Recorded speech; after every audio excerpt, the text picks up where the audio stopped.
आं जे दाखालिफोर माखासे निउस होबाय थादोंमोन हाग्रामा महिलारि बिथांनि सोमोन्दै हाग्रामा महिलारिखौ बिथांखौ जाम्बा एबा लेखा रोङा एबा साननो हानाय सक्ति गैया एबा बेबायदिनो जाम्बा होननानै आङो माखासे मेसेजाव बुंदोंमोन आरो गुबुनफ्राबो बुंदोंमोन।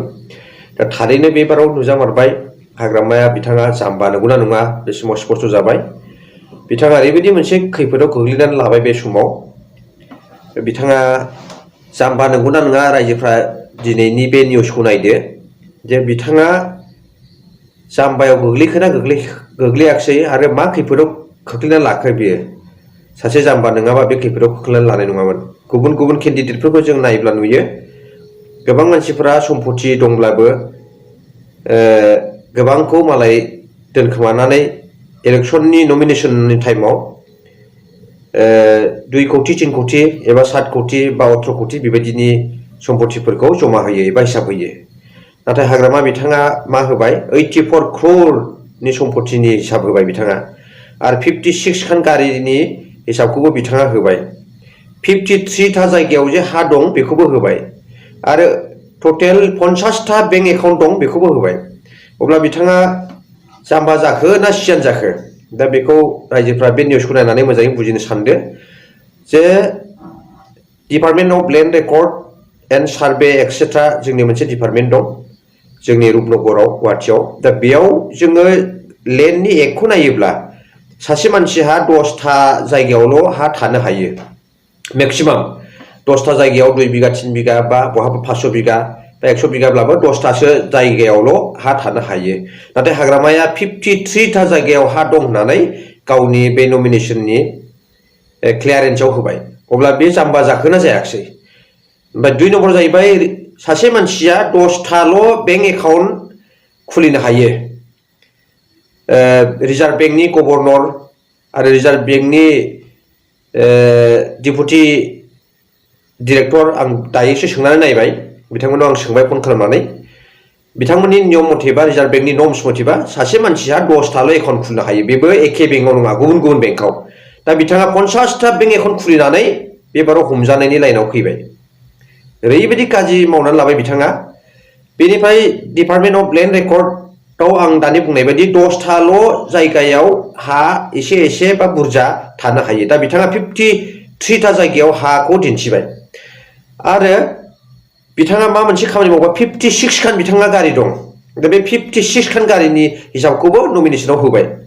अब्ला बिथाङा माबायदि खारग'नायनि राहायाव फैनांगौ दा बेखौ सिन्था खालामनानै जोङो बर'फ्रा जोंनि बिटिसिनि हालामाव थानाय रायजोफ्रा सिन्था खालामनो मोनहाला।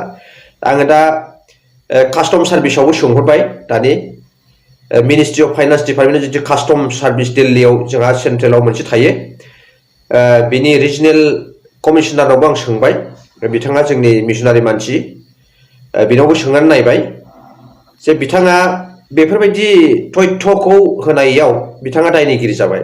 रिजार्भ बेंकनि एक्टखौबो बिथाङा सिफायनायजों दायनिगिरि जाबाय।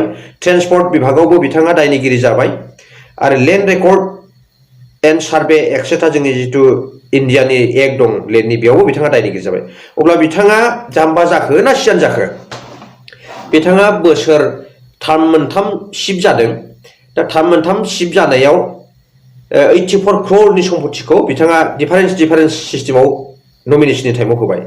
नाथाय जोङो 4-5 टार्म्सआव देरहानाय चिफ मिनिस्टारफोरखौ जों नायजोब्बाय हिसाबफोरखौ बिथांमोना 18 कोटिनि हिसाब होदों सोरबा 6 कोटिनि सोरबा 12 कोटिनि सोरबा 7 कोटिनि सोरबा 3 कोटिनि हिसाब होदों। नाथाय हाग्रामा महिलारि बिथाङा 84 crore सम्पति होबाय। दा बिथांनि खारग'नायनि लामाया मा बेखौ बिथांनि अनगायैबो बिथांजों थाफानाय केबिनेटआ सिन्था खालामदो।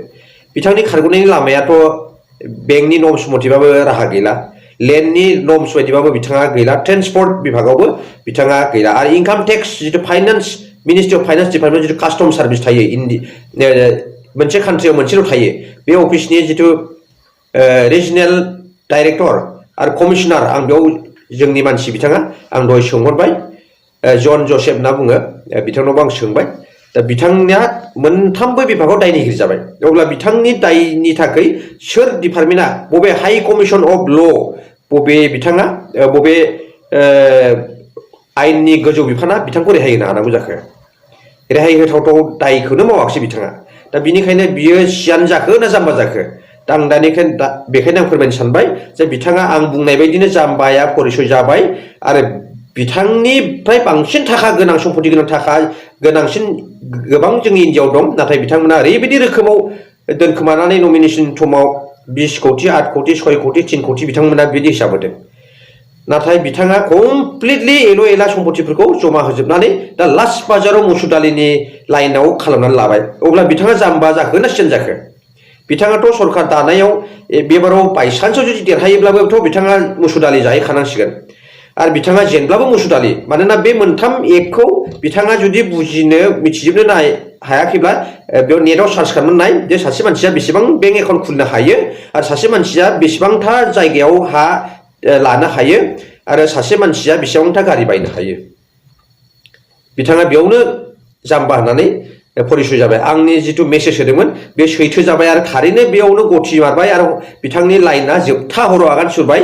दा बिनिखायनो बिथाङा देरहाब्लाबो मुसुर दालि आरो जेनबाबो मुसुर दालिनि बे लाइनखौ खालामना होबाय। बिथाङा बिराद जाम्बा मार आरो थारैनो बे जाम्बाया नै परिसय जाबाय, गासिबो बुजिमारबाय आरो दिनैनि निउसखौ नायग्राफ्रा क्लियार जासिगोन जे बिथाङा जाम्बा मार होननानै।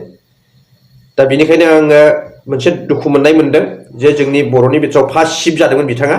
नाथाय बिथाङा ओरैबायदि जाम्बा परिसयनि खामानिखौ मावनानै लाबाय, बिनि थाखाय जोंहा मोनसे लाजिनाय फैदों आरो। बेनोसै आंनि बुंनांगौआ। गोजोन्थों।